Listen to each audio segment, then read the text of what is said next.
Assalamu alaikum, sister. Congratulations on your Shahada.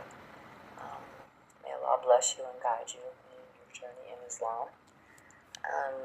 You stated that you took your Shahada 5 months ago on your own, and I'm just wondering if you're familiar with the way to take Shahada, which I'm sure you are because you stated you have read a lot online and you've been conversing with Muslims online, alhamdulillah. So I just want to mention that, of course, Allah accepts our, shahada that is sincerely taken in our hearts. However, a lot of scholars believe that, there should be at least 2 witnesses for your shahada. So public shahada is generally recommended. However, being that you don't live near a masjid and you don't know any Muslims where you live, inshallah, the shahada that you took, of course, Allah accepts because he knows your heart. But I would kindly suggest that if you do get a chance and you do connect with some Muslims in a masjid in your area, that you do also do a second shahada publicly. Not only is it a very special time to share with your Muslim brothers and sisters, but it's also the public declaration of your testimony to Allah subhanahu wa ta'ala as well as Islam. You state that you live in the United States and there's no masjids near you at all and you don't know any Muslims. I'm not really sure where you live, but there's usually masjids fairly close to major cities, and even in some parts of the countryside, away from cities. Since you've been conversing with friends online in other countries, inshallah, I would kindly suggest that you Google your own area or city that is near you, and try to connect with some Muslims that are living in the same state or the same city or the same area that you're living in. A brief Google search of Muslims in your area or a masjid should bring up some results for you. And if you can get in contact or join groups online or on Facebook or other social media where Muslims in your area are talking and gathering and studying online, that will help you to connect with people in your area, as well as possibly get you some sisters that might be able to pick you up and bring you to a masjid and other Islamic events. And I highly encourage this because once you take Shahada, you're part of a family now. You're part of the Ummah. And within the community, there's so many resources. And our sisters are our pillars of strength. And it's just really conducive, for learning Islam and feeling a part of our religion and living our deen from day to day. So I highly suggest that you do an online search for masjids or Muslim groups or Islamic centers in your area or near your area. Because like I said earlier, some sisters may be able to come out and pick you up, or there may be services for people who live out in the country where somebody goes around and picks up Muslims who don't have transportation. That's very important. The social aspect, especially when it comes around time for holidays like Eid and things like that, you want to feel part of that. It's possible to feel part of it, when you're alone, but it just adds more to the experience when you're, doing things with other Muslims, and also strengthens us. You stated that you had a learning disability and you learn very slow.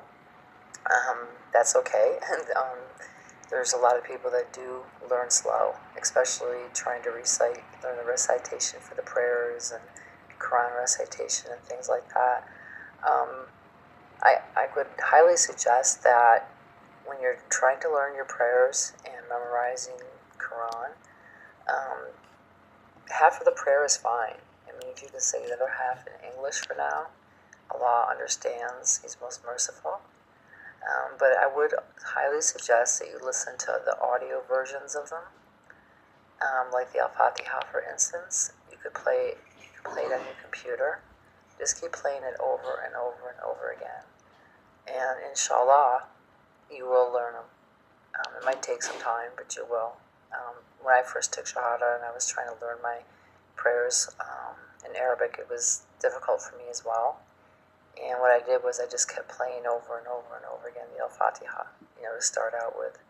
And then one day I just did it. It was really beautiful. And in fact, my daughter, who was like 3 or 4 at the time, she was listening to the tapes along with me. And she picked it up actually faster than I did, the Al-Fatiha. She was reciting it, before I was. But I found that listening to the audio tapes or on the computer really helps.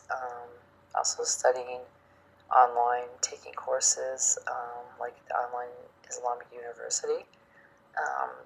The courses are free, and I think it's a one-time, once a semester sign-up fee, and that depends on your country. And I think he says here in the U.S. it might be a little bit higher, but I'm not sure. You might want to check that out. So those courses are very helpful as well, and you'll also get to interact and feel part of an Islamic community. I know you feel really alone right now and frustrated. That's why I'm really encouraging you to connect with the social media, since that's what you've been doing, and connect with the Muslims that are in the United States, are closer to your area, who can be of help to you and teach you, and possibly you can meet up with some of the sisters. Inshallah, make dua that Allah blesses you and makes a way for you, makes it easy for you, sister. Taking Shahada is a big step, and is a blessing. You're really blessed because Allah chooses who He will to be Muslim. And inshallah, your journey will be easy. Right now it might seem a little hard, and I see that you have also some mental health issues going on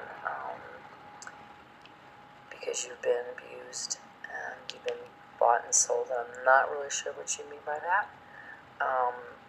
However, I can hypothesize that perhaps it was relating to the sex slave trade. I'm not really sure because you didn't specify. However, it does sound very traumatic, and you've been through a lot of abuse. And I really would like to recommend that you do get counseling for that. Being that you were abused and raped, and sold most of your life from the age of 10 until about 5 years ago, which means you're 15. I do suggest, sister, that you do get counseling if you're not counseling already. You're probably experiencing a lot of post-traumatic stress disorder and anxiety, depression, etc. You really should get some help for that. And I'm really sorry that this happened to you. I'm sorry you had to go through that. But inshallah, you will heal from it. It's a journey. Healing is a journey. And we all have various things in our lives that we have to heal from. May Allah make it easy for you and bless you with full healing and restoration. And also for that reason, I would not recommend that you get married right away. I would suggest, sister, that you heal from all the trauma that you've been through, that you take the time to get through that and to love yourself and to move on with your life and to get over any issues that you may have as a result of all the abuse and rape and trauma. Because that's some pretty heavy duty stuff.